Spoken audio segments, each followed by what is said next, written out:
Salam dostlar, bugünkü mövzumuz səni heç kim xilas etməyəcək və niyə bu yaxşı xəbərdir? Biz çətin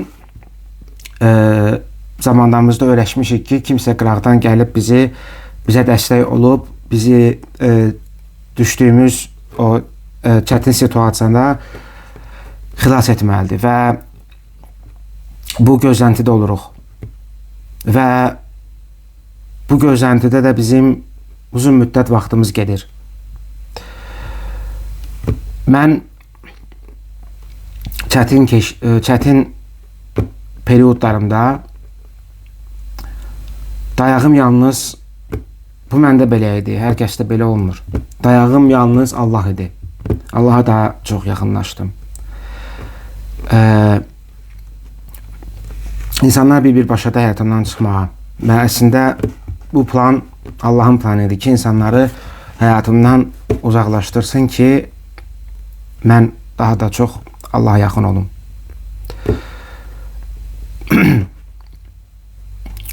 Tək qalanda heç kəsə yığıb danışa bilmirdim problemimi, nəyi hiss etdiyimi falan. Təbii ki, bu ağır, təbii ki, bu mən üçün çox çətin idi, amma belə bir şəxsim yox idi. Niyə biz bəs gözləyirik ki, kimsə gəlib bizi xilas edəcək? Bu nədən qaynaqlanır? Bu daha çox bizim uşaqlıq instinktimizdəndir. Uşaqlıqda biz hər ağlayanda anamız gəlirdi bizi uşaqda necə olur? Detaylara girmək istəmirəm. O gözlənti bizdə avtomatik olaraq qalıb bizdə ki, kimsə gələcək, bizim başımıza sığal çəkəcək, bala hər şey yaxşıdır, düzələcək falan, bizə emosional dəstək edəcək daha doğrusu. Amma böyük və müstəqil həyatımızda bu belə deyil. Biz müxtəlif situasiyalardan keçirik, müxtəlif həyatın çətinliklərini görürük və bu bizə əslində imtahan kimi verilir ki, biz bunu öz gücümüzlə keçək və əslində o insana görə, kapasitesinə görə o sınaq verilir. Əgər sən bunu qaldıramazsan, zaten Allah sənə bunu verməzdi.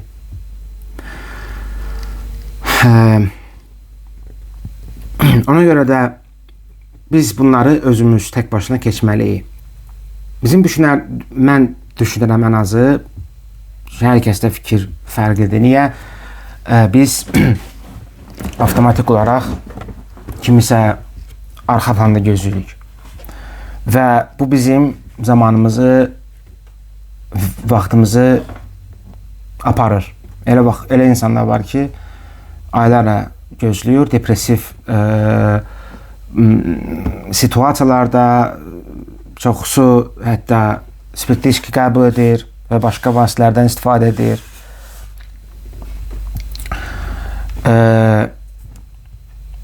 Çünki bizim bir tərəfimiz var, hansı ki, sən güclüsən deyir. Psixoloqa ehtiyacın yoxdur, başaracaqsan deyir. Yəni, məndə misal üçün necə idi? Özümdən misal gətirəm hər dəfə videolarımdan. Mən deyirdim ki, özümə, səndən başqa heç kəsin yoxdur, Kamran. Mən bunu özümə deyirdim. Deyirəm, yəni mən özümdən misal gətirəm. Sizdə fərq ola bilər. Demirəm ki, hər kəs təkdir. Mən tək olmuşam. Səndən başqa heç kəsin yoxdur, heç kimə dayağın yoxdur, emosional dəstəyim yoxdur.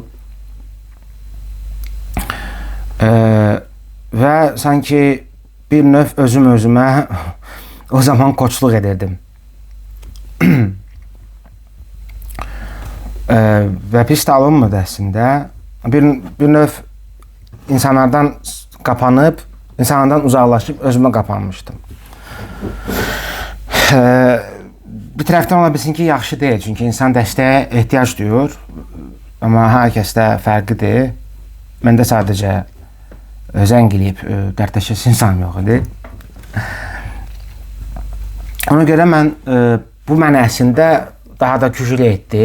Hər bir sınaqda mən artıq rahat keçməyə başladım. Çünki bilirdim ki, heç kim məni gəlib əlimdən tutub aparmayacaq. Bala, bu sənin növbəti sınağındır, sən bunu keçməlisən. Yəni o arxa dayağım olmadığıma görə mən müstəqil şəkildə hər bir çətinlikdə çıxıb Allaha min şükür gəlmişəm bu yerə. Harda ki mən artıq kanalım var, insanlara yardım edə bilirəm, çətin situasiyadan çıxarda bilirəm, şükür Allaha. Biz məsuliyyəti necə almalıyıq, onu da deyim sizə əzizlərim. Məsuliyyət sən aldığın vaxtı, nə vaxt ki deyirsən ki, məsuliyyət mənimdir, məni qıraqdan gəlib əli pirvəli xilas etməyəcək. O zaman sənin içində beynində bir köməkçi, dediyim kimi, məndə misal üçün özüm idim, bir şey çıxır, nə bilim, şəxsiyyət olur ki, o sənə dayaq olur. Yəni, məndə Allah idi.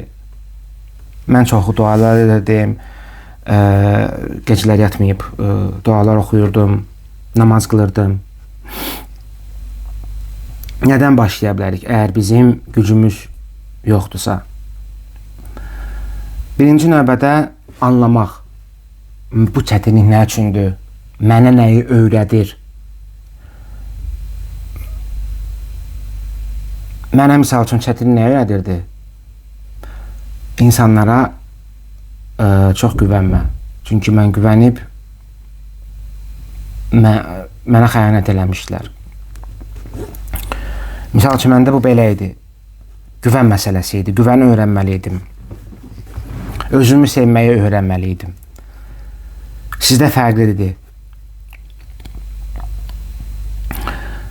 Onu anlayandan sonra artıq keçdiyiniz o yol sizə rahat gəlir. Bilirsiniz ki, bu nə öyrətmək istəyir mənə? Bu həyatımdakı çətin situasiya. Sonlandıraraq nə deyirəm?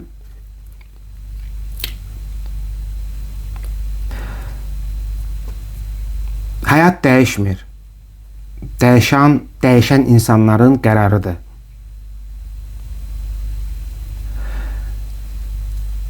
Yəni, sən qərar verəndə, hər bir şeydə qərar verəndə əslində sınaya bilərsiniz. Avtomatik olaraq situasiya sizin üçün rahatlaşır. Mən misal üçün qərar vermişdim ki, bundan sonra icazə verməyəcəm ki, özümə demişdim. İnsanlar mənimlə belə davransın.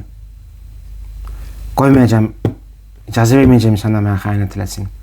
İcazə verməyəcəm insanlar mənə hörmətsizlik eləsin. Qoymayacam.